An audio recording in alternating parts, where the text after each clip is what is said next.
السلام علیکم۔ بسم اللہ الرحمن الرحیم۔ حضرت عائشہ رضی اللہ تعالیٰ عنہا بیان کرتی ہیں کہ جب میں نے ہوش سنبھالا تو میں نے اپنے ماں باپ کو دین اسلام کا متبع پایا، اور کوئی ایسا دن نہیں گزرا تھا کہ جس میں اللہ کے رسول صلی اللہ علیہ وسلم ہمارے ہاں صبح و شام دونوں وقت تشریف نہ لاتے ہوں۔ پھر جب مسلمانوں کو مشرکین مکہ کی طرف سے ستایا جانے لگا تو حضرت ابو بکر رضی اللہ تعالیٰ عنہ حبشہ کی سرزمین کی طرف ہجرت کرنے کا ارادہ کر کے نکلے۔ جب مقام برق الغمار پر پہنچے تو آپ رضی اللہ تعالیٰ کی ملاقات ابن الدانا سے ہوئی۔ وہ قبیلہ کار کا سردار تھا۔ اس نے پوچھا کہ اے ابو بکر رضی اللہ تعالیٰ عنہ، کہاں کا ارادہ ہے؟ انہوں نے فرمایا کہ میری قوم نے مجھے نکال دیا ہے، اس لیے اب میں نے ارادہ کر لیا ہے کہ ملک و ملک کی سیاحت کروں اور اپنے رب کی آزادی کے ساتھ عبادت کروں۔ ابن الدہانہ نے کہا کہ ابو بکر رضی اللہ تعالیٰ عنہ، تم جیسے انسان کو تو اپنے وطن سے نہیں نکلنا چاہیے اور نہ اسے نکالا جانا چاہیے۔ تم محتاجوں کی مدد کرتے ہو، صلہ رحمی کرتے ہو، بے کسوں کا بوجھ اٹھاتے ہو، مہمان نوازی کرتے ہو اور حق پر قائم رہنے کی وجہ سے کسی پر آنے والی مصیبتوں میں اس کی مدد کرتے ہو۔ میں تمہیں پناہ دیتا ہوں، واپس چلو اور اپنے گھر ہی میں اپنے رب کی عبادت کرو۔ چنانچہ آپ واپس آ گئے اور ابن دانا بھی آپ کے ساتھ واپس آیا۔ اس کے بعد ابن الدانا قریش کے تمام سرداروں کے ہاں شام کے وقت گیا اور سب سے اس نے کہا کہ ابو بکر رضی اللہ تعالیٰ عنہ جیسے شخص کو نہ تو خود نکلنا چاہیے اور نہ اسے نکالا جانا چاہیے۔ کیا تم ایسے شخص کو نکال دو گے جو محتاجوں کی مدد کرتا ہے، صلہ رحمی کرتا ہے، بے کسوں کا بوجھ اٹھاتا ہے، مہمان نوازی کرتا ہے اور حق کی وجہ سے کسی پر آنے والی مصیبتوں میں اس کی مدد کرتا ہے؟ قریش نے ابن الدانا کی پناہ سے انکار نہیں کیا، صرف اتنا کہا کہ ابو بکر رضی اللہ تعالیٰ عنہ سے کہہ دو کہ اپنے رب کی عبادت اپنے گھر کے اندر ہی کیا کرے، وہیں نماز پڑھیں اور جو جی چاہے وہیں پڑھیں۔ اپنی ان عبادات سے ہمیں تکلیف نہ پہنچائے، اس کا اظہار و اعلان نہ کرے، کیونکہ ہمیں اس کا خطرہ ہے کہ کہیں ہماری عورتیں اور بچے اس فتنے میں مبتلا نہ ہو جائیں۔ یہ باتیں ابن الدانا نے حضرت ابو بکر رضی اللہ تعالیٰ عنہ سے بھی آ کر کہہ دیں۔ کچھ دنوں تک تو آپ اس پر قائم رہے اور اپنے گھر کے اندر ہی اپنے رب کی عبادت کرتے رہے، نہ نماز سرعام پڑھتے تھے اور نہ اپنے گھر کے سوا کسی اور جگہ تلاوت قرآن پاک کرتے تھے۔ پھر انہوں نے کچھ سوچا اور اپنے گھر کے سامنے نماز پڑھنے کے لیے ایک جگہ بنائی، جہاں آپ نے نماز پڑھنی شروع کر دی اور تلاوت قرآن پاک بھی وہیں کرنے لگے۔ نتیجہ یہ ہوا کہ وہاں مشرکین کی عورتیں اور بچوں کا مجموعہ ہونے لگا۔ وہ سب حیرت اور پسندگی کے ساتھ انہیں دیکھتے رہتے۔ حضرت ابو بکر رضی اللہ تعالیٰ عنہ بڑے نرم دل انسان تھے۔ جب قرآن مجید کی تلاوت کرتے تو اپنے آنسوؤں کو روک نہ سکتے تھے۔ اس صورتحال سے مشرکین قریش کے سردار گھبرا گئے اور انہوں نے ابن الدانا کو بلا بھیجا۔ جب ابن دانا آیا تو انہوں نے اس سے کہا کہ ہم نے ابو بکر رضی اللہ تعالیٰ عنہ کے لیے تمہاری پناہ گاہ اس شرط کے ساتھ تسلیم کی تھی کہ اپنے رب کی عبادت وہ اپنے گھر کے اندر ہی کیا کریں گے، لیکن انہوں نے شرط کی خلاف ورزی کی ہے اور اپنے گھر کے سامنے نماز پڑھنے کے لیے ایک جگہ بنا کر سرعام نماز پڑھنے اور تلاوت قرآن پاک کرنے لگے ہیں۔ ہمیں اس بات کا خطرہ ہے کہ کہیں ہماری عورتیں اور بچے اس فتنے میں مبتلا نہ ہو جائیں، اس لیے تم انہیں روک دو۔ اگر انہیں یہ شرط منظور ہو کہ اپنے رب کی عبادت صرف اپنے گھر کے اندر ہی کیا کریں تو وہ ایسا کر سکتے ہیں، لیکن اگر وہ اعلان و اظہار پر مصر ہیں تو ان سے کہہ دو کہ تمہاری پناہ واپس دے دیں، کیونکہ ہمیں یہ پسند نہیں کہ تمہاری دی ہوئی پناہ میں ہم سب دخل اندازی کریں۔ لیکن ہم ابو بکر رضی اللہ تعالیٰ عنہ کے پاس اس اعلان و اظہار کو برداشت نہیں کر سکتے۔ حضرت عائشہ رضی اللہ تعالیٰ عنہ بیان کرتی ہیں کہ پھر ابن الدانا حضرت ابو بکر رضی اللہ تعالیٰ عنہ کے پاس آیا اور کہا کہ جس شرط کے ساتھ میں نے آپ سے عہد کیا تھا وہ آپ کو معلوم ہے، اب یا آپ اس شرط پر قائم رہیے یا پھر میرے عہد کو واپس کیجیے، کیونکہ مجھے یہ گوارا نہیں کہ عرب کے کانوں تک یہ بات پہنچے کہ میں نے ایک شخص کو پناہ دی تھی لیکن اس میں دخل اندازی کی گئی۔ اس پر حضرت ابو بکر رضی اللہ تعالیٰ عنہ نے فرمایا، میں تمہاری پناہ واپس کرتا ہوں اور اپنے رب عز و جل پر راضی اور خوش ہوں۔ حضور اکرم صلی اللہ علیہ وسلم ان دنوں مکہ معظمہ میں تشریف رکھتے تھے۔ آپ صلی اللہ علیہ وسلم نے مسلمانوں سے فرمایا کہ تمہاری ہجرت کی جگہ مجھے خواب میں دکھائی گئی ہے، وہاں کھجور کے باغات ہیں اور پتھریلے میدانوں کے درمیان واقع ہے۔ چنانچہ جنہیں ہجرت کرنا تھی انہوں نے مدینہ منورہ کی طرف ہجرت کی، اور جو لوگ سرزمین حبشہ ہجرت کر کے چلے گئے تھے وہ بھی واپس مدینہ چلے آئے۔ حضرت ابو بکر رضی اللہ تعالیٰ عنہ نے بھی مدینہ ہجرت کی تیاری شروع کر دی، لیکن حضرت صلی اللہ علیہ وسلم نے ان سے فرمایا کہ کچھ دنوں کے لیے توقف کرو، مجھے امید ہے کہ ہجرت کی اجازت مجھے بھی مل جائے گی۔ حضرت ابو بکر رضی اللہ تعالیٰ عنہ نے عرض کیا، کیا واقعی آپ صلی اللہ علیہ وسلم کو اس کی امید ہے؟ میرے باپ آپ صلی اللہ علیہ وسلم پر فدا ہوں۔ حضور صلی اللہ علیہ وسلم نے فرمایا کہ ہاں۔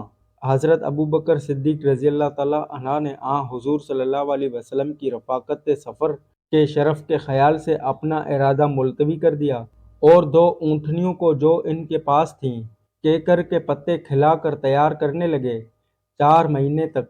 ابن شہاب کہتے ہیں کہ حضرت عروہ رضی اللہ تعالیٰ عنہ بیان کرتے ہیں کہ حضرت عائشہ رضی اللہ تعالیٰ عنہ بیان کرتی ہیں کہ ایک دن ہم حضرت ابو بکر رضی اللہ تعالیٰ عنہ کے گھر بیٹھے ہوئے تھے۔ بھری دوپہر تھی کہ اس نے ابو بکر رضی اللہ تعالیٰ عنہ سے کہا کہ رسول اللہ صلی اللہ علیہ وسلم سر مبارک پر رومال ڈالے تشریف لا رہے ہیں۔ حضور علیہ السلام کا معمول اس وقت آنے کا نہیں تھا۔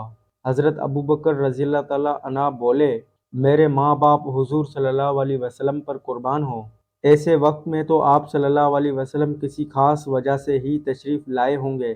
پھر حضور صلی اللہ علیہ وسلم تشریف لائے اور اندر آنے کی اجازت چاہی۔ حضرت ابو بکر رضی اللہ تعالیٰ عنہ نے آپ صلی اللہ علیہ وسلم کو اجازت دی تو آپ صلی اللہ علیہ وسلم اندر داخل ہوئے۔ پھر حضور صلی اللہ علیہ وسلم نے ان سے فرمایا کہ اس وقت یہاں سے تھوڑی دیر کے لیے سب کو اٹھا دو۔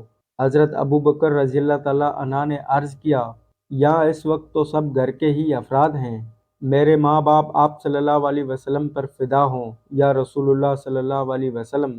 حضور صلی اللہ علیہ وسلم نے اس کے بعد فرمایا کہ مجھے ہجرت کی اجازت دے دی گئی ہے۔ ابو بکر صدیق رضی اللہ تعالیٰ عنہ نے عرض کیا، یا رسول اللہ صلی اللہ علیہ وسلم، کیا مجھے رفاقت سفر کا شرف حاصل ہوگا؟ حضور صلی اللہ علیہ وسلم نے فرمایا کہ ہاں۔ انہوں نے عرض کیا، یا رسول اللہ صلی اللہ علیہ وسلم، میرے ماں باپ آپ صلی اللہ علیہ وسلم پر فدا ہوں، ان دونوں میں سے ایک اونٹنی آپ صلی اللہ علیہ وسلم لے لیجئے۔ حضور صلی اللہ علیہ وسلم نے فرمایا، لیکن قیمت سے۔ حضرت عائشہ رضی اللہ تعالیٰ عنہ فرماتی ہیں کہ ہم نے جلدی جلدی ان کے لیے تیاریاں شروع کر دی اور کچھ زاد سفر ایک تھیلے میں رکھ دیا۔ حضرت اسماء بن ابو بکر رضی اللہ تعالیٰ عنہ نے اپنے پٹکے کے ٹکڑے کر کے تھیلے کا منہ اس سے باندھ دیا اور اسی وجہ سے ان کا نام ذات النطاق پٹکے والی پڑ گیا۔ حضرت عائشہ رضی اللہ تعالیٰ عنہ بیان کرتی ہیں کہ رسول اللہ صلی اللہ علیہ وسلم اور حضرت ابو بکر صدیق رضی اللہ تعالیٰ عنہ نے جبل طور کے غار میں پڑاؤ کیا اور 3 راتیں وہیں گزاریں۔ عبداللہ بن ابو بکر رضی اللہ تعالیٰ عنہ رات وہیں جا کر گزارتے تھے۔ یہ نوجوان بہت سمجھدار تھے اور ذہن رسا پایا تھا۔ سحری کے وقت وہاں سے نکل کر آتے تھے اور صبح اتنی سویرے مکہ پہنچ جاتے جیسے وہیں رات گزاری ہو۔ پھر جو کچھ بھی یہاں سنتے اور جس کے ذریعے ان حضرات کے خلاف کارروائی کے لیے کوئی تدبیر کی جاتی تو اسے محفوظ رکھتے، اور جب اندھیرا چھا جاتا تو تمام اطلاعات یہاں آ کر پہنچاتے۔ حضرت ابو بکر رضی اللہ تعالیٰ عنہ کے آزاد کردہ غلام عامر بن فہرہ رضی اللہ تعالیٰ آپ حضرات کے لیے قریب ہی دودھ دینے والی بکریاں چرایا کرتے تھے، اور جب کچھ رات گزر جاتی تو اسے غار میں لاتے تھے۔ آپ حضرات اسی پر رات بسر کرتے۔ اس دودھ کو گرم لوہے کے ذریعے گرم کر لیا جاتا تھا۔ صبح منہ اندھیرے ہی عامر بن کہرہ رضی اللہ تعالیٰ غار سے نکل آتے تھے۔ ان 3 راتوں میں روزانہ کا ان کا یہی دستور تھا۔ حضرت ابو بکر رضی اللہ تعالیٰ عنہ بنی الدیل جو بنی عبد بن عدی کی شاخ تھی اس کے ایک شخص کو راستہ بتانے کے لیے اجرت پر اپنے ساتھ رکھا کرتے تھے۔ یہ شخص راستوں کا بڑا ماہر تھا۔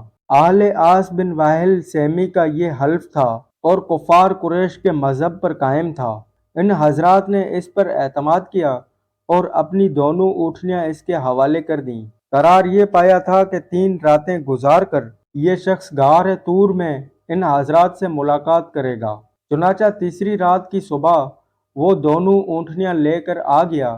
اب عامر بن کہرہ رضی اللہ تعالیٰ اور یہ راستہ بتانے والا ان حضرات کو ساتھ لے کر روانہ ہوئے۔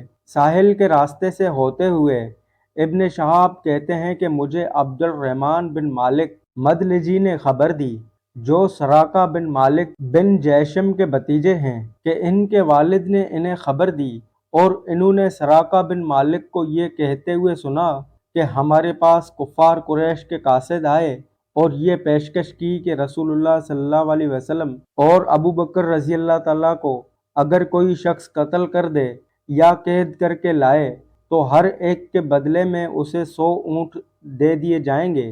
میں اپنی قوم بنی مدلج کی ایک مجلس میں بیٹھا ہوا تھا کہ ان کا ایک آدمی سامنے آیا اور ہمارے قریب آ کر کھڑا ہو گیا۔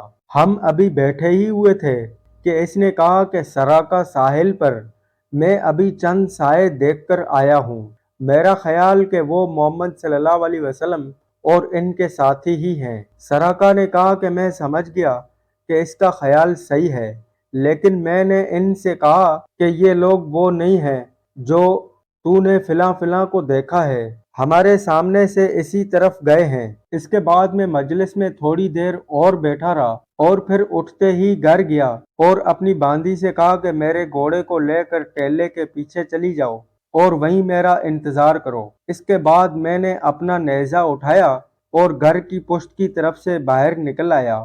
نیزے کی نوک سے زمین پر لکیر کھینچتا چلا گیا اور اوپر کے حصے کو چھپائے ہوئے تھا۔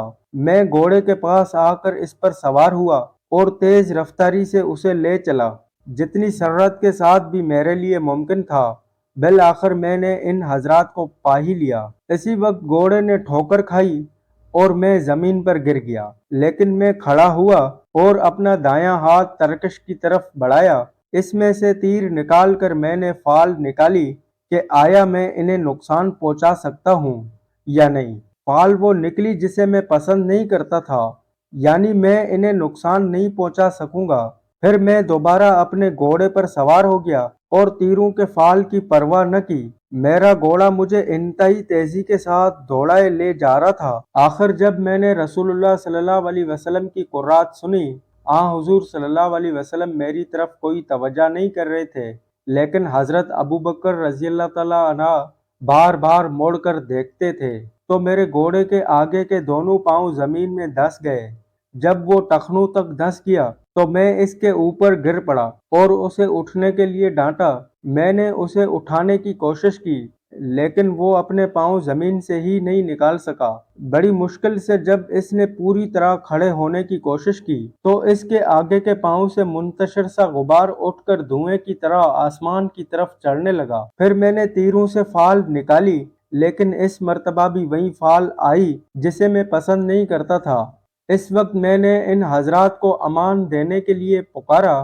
میری آواز پر وہ لوگ کھڑے ہو گئے اور میں اپنے گھوڑوں پر سوار ہو کر ان کے پاس آیا۔ ان تک برے ارادے کے ساتھ پہنچنے سے جس طرح مجھے روک دیا گیا، اسی سے مجھے یقین ہو گیا تھا کہ رسول اللہ صلی اللہ علیہ وسلم کی دعوت غالب آ کر رہے گی۔ اسی لیے میں نے حضرت صلی اللہ علیہ وسلم سے کہا کہ آپ صلی اللہ علیہ وسلم کی قوم نے آپ صلی اللہ علیہ وسلم کے لیے 100 اونٹوں کے انعام کا اعلان کیا ہے۔ پھر میں نے آپ صلی اللہ علیہ وسلم کو قریش کے ارادوں کی اطلاع دی۔ میں نے ان حضرات کی خدمت میں کچھ توشہ اور سامان پیش کیا، لیکن حضور صلی اللہ علیہ وسلم نے اسے قبول نہیں کیا، مجھ سے کسی چیز کا مطالبہ بھی نہیں کیا، صرف اتنا کہا کہ ہمارے متعلق رازداری سے کام لینا۔ لیکن میں نے عرض کیا کہ آپ صلی اللہ علیہ وسلم میرے لیے ایک امن کی تحریر لکھ دیجئے۔ حضرت صلی اللہ علیہ وسلم نے عامر بن کہرہ کو حکم دیا اور انہوں نے چمڑے کے ایک رکا پر تحریر امن لکھ دی۔ اس کے بعد رسول اللہ صلی اللہ علیہ وسلم آگے چل دیے۔ السلام علیکم۔ اللہ حافظ۔